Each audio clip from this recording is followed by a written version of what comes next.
Haleluya. Puji Tuhan. Kita kembali lagi berjumpa di dalam program Berkat Pagi.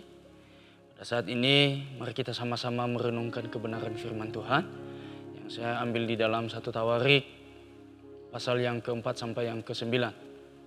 Puji Tuhan, mari kita sama-sama memperhatikan kebenaran firman Tuhan. Ayat 4, lalu Daud dengan seluruh orang Israel pergi ke Yerusalem. Itulah Yebus, dan di sana orang Yebus adalah penduduk negeri itu. Penduduk Yebus berkata kepada Daud, engkau tidak sanggup masuk kemari. Tetapi Daud merebut kubu pertahanan Sion, yaitu kota Daud. Daud telah berkata, siapa lebih dahulu memukul kala orang Yebus, ia akan menjadi kepala dan pemimpin. Lalu Yoab anak Zeruya yang menyerang lebih dahulu, maka ia menjadi kepala. Lalu Daud menetap di kubu pertahanan itu, sebab itu orang menamainya kota Daud. Ia memperkuat kota itu sekelilingnya, mulai dari Milo bahkan sekelilingnya seluruhnya, sedang Yoab membangun kembali selebihnya dari kota itu. Ayat 9, lalu makin lama makin besarlah kuasa Daud, sebab Tuhan semesta alam menyertainya. Puji Tuhan. Bapak Ibu yang dikasihi oleh Tuhan, kita lihat di sini bahwa sesudah Raja Saul mati, maka benar-benarlah Daud menduduki posisi tata yang namanya Raja Daud. Bapak Ibu yang dikasihi oleh Tuhan, kita lihat bahwa sebelum Raja Daud menduduki tahtanya, banyak hal yang dia dihadapi. Sejak dia diurapi, banyak hal yang dia hadapi kepada raja sebelumnya, yaitu Raja Saul yang sudah ditolak oleh Tuhan. Bapak Ibu yang dikasihi oleh Tuhan, kita lihat di sini bagaimana Raja Daud mengalami tantangan yang luar biasa sebelum dia menjadi raja. Sampai-sampai Raja Saul ingin mencelakakan Raja Daud. Tetapi kita lihat dengan pertolongan Tuhan, Raja Daud terhindar dari segala hal itu. Bahkan Raja Daud pun juga tidak melakukan kejahatan kepada Saul. Bapak Ibu yang dikasihi oleh Tuhan, kita lihat di sini bahwa di ayat yang ke-9, kita perhatikan baik-baik ayat yang ke-9, dikatakan di sana, lalu makin lama makin besarlah kuasa Daud, sebab Tuhan semesta alam menyertainya. Bapak Ibu yang dikasihi oleh Tuhan, kalau kita lihat juga di dalam perjanjian baru, firman Tuhan berkata di sana bahwa Daud adalah orang yang berkenan kepada Tuhan. Oh, kita lihat di aja, saya buka bagi kita semua. Kisah Rasul yang ke-13 ayat yang ke-22. Kisah Rasul 13 ayat 22. Bunyinya begini, setelah Saul disingkirkan, Allah mengangkat Daud menjadi raja mereka. Tentang Daud, Allah telah menyatakan, aku telah mendapatkan Daud bin Isai, seorang yang berkenan di hatiku dan yang melakukan segala kehendakku. Bapak Ibu yang dikasihi oleh Tuhan, Allah berkata bahwa Daud adalah seorang yang berkenan kepadanya. Kita lihat juga di dalam Raja Daud menjadi raja, bahwa kita lihat hal-hal yang luar biasa yang dia lakukan. Sejak dia udah menjadi raja, yang pertama-tama dia lakukan adalah merebut Yerusalem. Ya, merebut Yerusalem di tangan orang Yebus. Bapak Ibu yang dikasihi oleh Tuhan, kita lihat di sana bahwa dia mengalami kemenangan yang luar biasa. Ini peperangan yang pertama yang dilakukan oleh Raja Daud, dia merebut Yerusalem. Bapak Ibu yang dikasihi oleh Tuhan, kita lihat di sini bahwa di ayat yang 9 berkata bahwa makin lama makin besarlah kuasa Daud, sebab Tuhan semesta alam menyertai dia. Bapak Ibu yang dikasihi oleh Tuhan, bahwa kita lihat sampai pada akhirnya kehidupan Daud pun kejayaan demi kejayaan Raja Daud akan nikmati. Raja Daud sangat luar biasa. Kita lihat, kalau kita kembali, Daud itu siapa sih? Daud orang yang tidak dipandang sebelumnya. Orang yang tidak ada apa-apanya. Cuma dia membimbing kambing domba, menggembalakan kambing domba. Tetapi kita lihat ending hidupnya Tuhan pakai dia dengan luar biasa. Yang menjadi pertanyaan bagi kita, apa yang membuat Daud menjadi seorang yang sukses, seorang yang luar biasa? Kuncinya adalah dia disertai oleh Tuhan. Dia disertai oleh Tuhan. Bapak Ibu yang dikasihi oleh Tuhan, ketika Tuhan yang menyertai kita, siapapun yang ingin menjatuhkan kita, siapapun yang ingin membuat kita jatuh, jangan takut.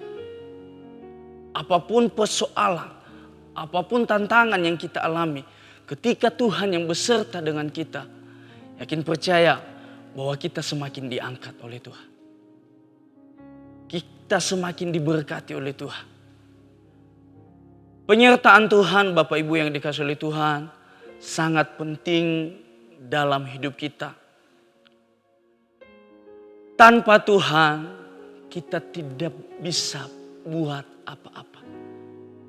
Apapun yang kita lakukan, apapun yang kita kerjakan, tanpa penyertaan Tuhan, itu akan sia-sia.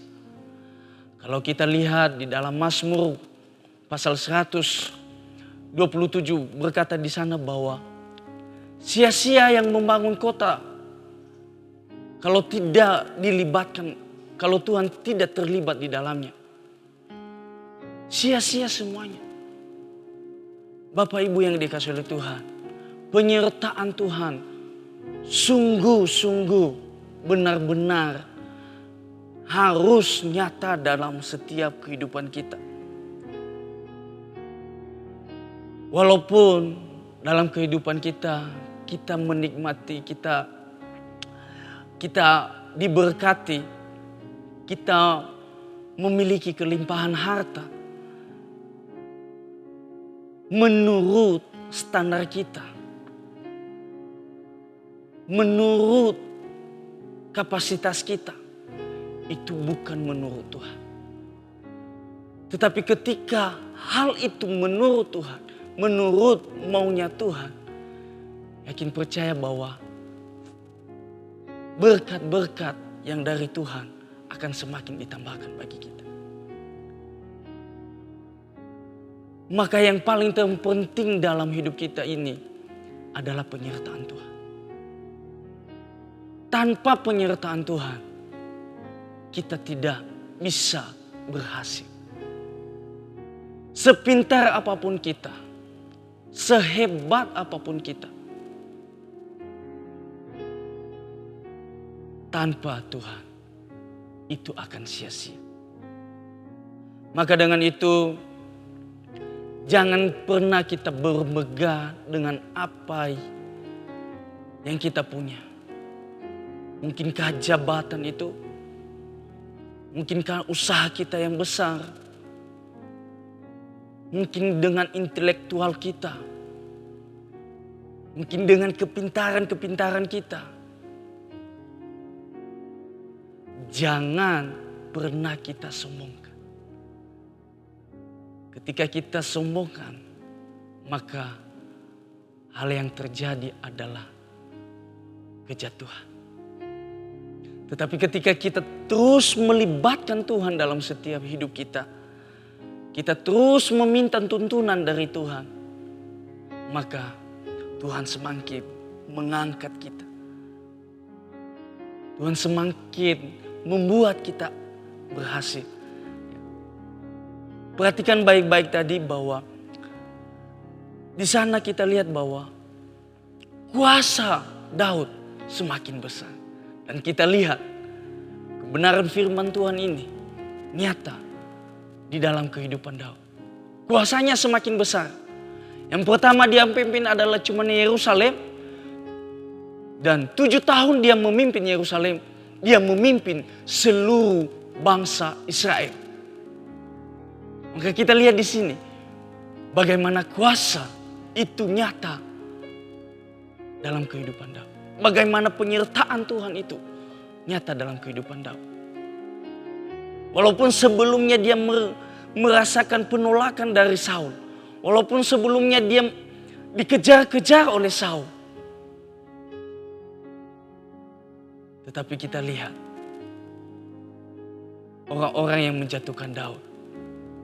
Tuhan tidak biarkan Daud jatuh.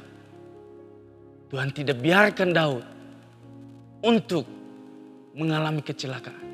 Bapak Ibu yang dikasihi oleh Tuhan. Mungkin dalam perjalanan kita, dalam perjalanan iman kita, mungkin ada hal-hal yang membuat kita mulai undur. Mungkinkah itu dengan sekeliling kita? Mungkin dengan orang-orang yang ada di sekitar kita membuat kita undur. Yang menjelekkan kita. Mungkin yang membuat kita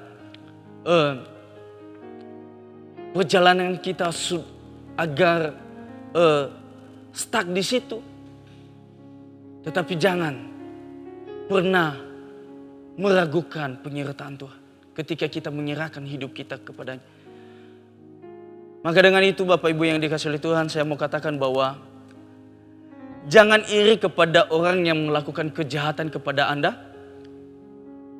Jika Tuhan yang berkenan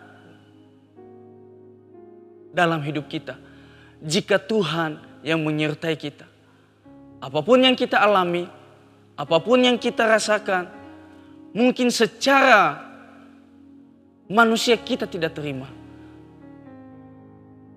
Yakin bahwa ketika Tuhan yang menyertai kita, kita akan dikuatkan.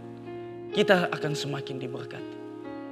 Maka dengan itu Bapak Ibu yang dikasihi oleh Tuhan, mari terus andalkan Tuhan, terus minta tuntunan Tuhan, penyertaan Tuhan dalam hidup kita. Maka kita menjadi orang-orang yang berhasil. Puji Tuhan, itu aja yang menjadi kebenaran firman Tuhan yang saya sampaikan. Immanuel, Allah beserta kita.